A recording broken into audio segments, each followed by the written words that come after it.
According to recent psychological studies, people who constantly help others solve problems are often viewed as emotionally strong, dependable, and mentally stable. They're the ones everyone goes to in a crisis.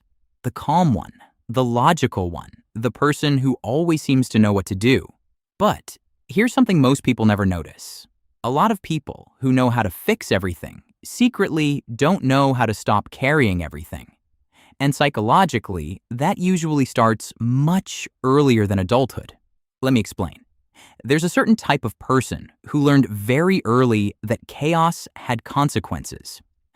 So instead of relaxing like everyone else, their brain became focused on solutions. Fix the tension. Fix the argument. Fix the problem before it gets worse. And over time, problem solving stopped being a skill and became a survival pattern. That's why many people who constantly fix things struggle to simply sit still emotionally. Their brain is always scanning for what could go wrong next, even during calm moments. And honestly, most of them don't even realize they're doing it anymore. It became automatic years ago. Psychologists sometimes connect this behavior to hyperresponsibility, a mental state where someone slowly starts feeling responsible for other people's emotions, other people's problems, keeping situations stable, preventing conflict, holding everything together. And while that may sound useful on the surface, it becomes emotionally exhausting over time, because eventually people stop asking, "How are you doing?" and start assuming, "You'll handle it." That's one of the hidden struggles of people who know how to fix everything. Others rely on them emotionally so often that nobody notices when they're the ones silently overwhelmed. And ironically, these people are usually very uncomfortable asking for help themselves.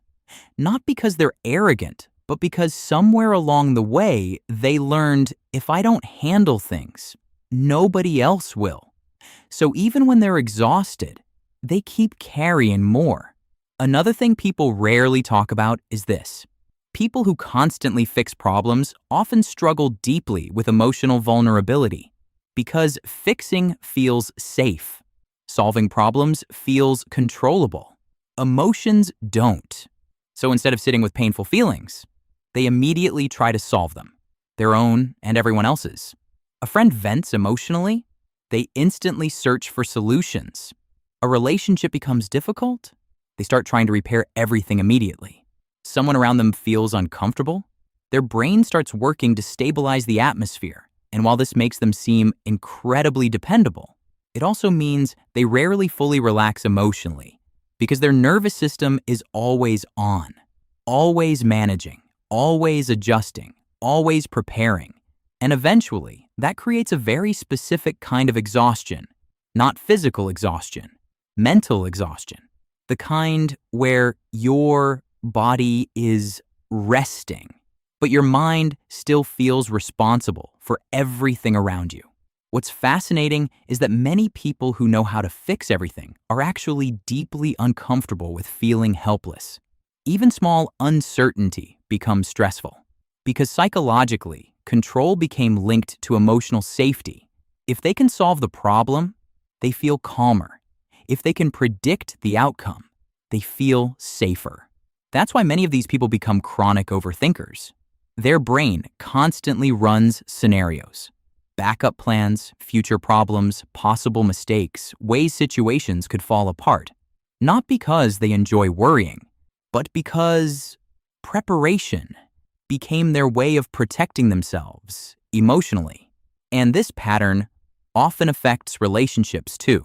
People who know how to fix everything are usually attracted to people who need help emotionally, not consciously, but psychologically. Being needed can start feeling familiar, comfortable even. So they become the therapist friend, the emotional support person, the one who always understands the one who stays calm during chaos.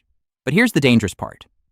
Sometimes they become so focused on fixing other people that they completely lose connection with themselves.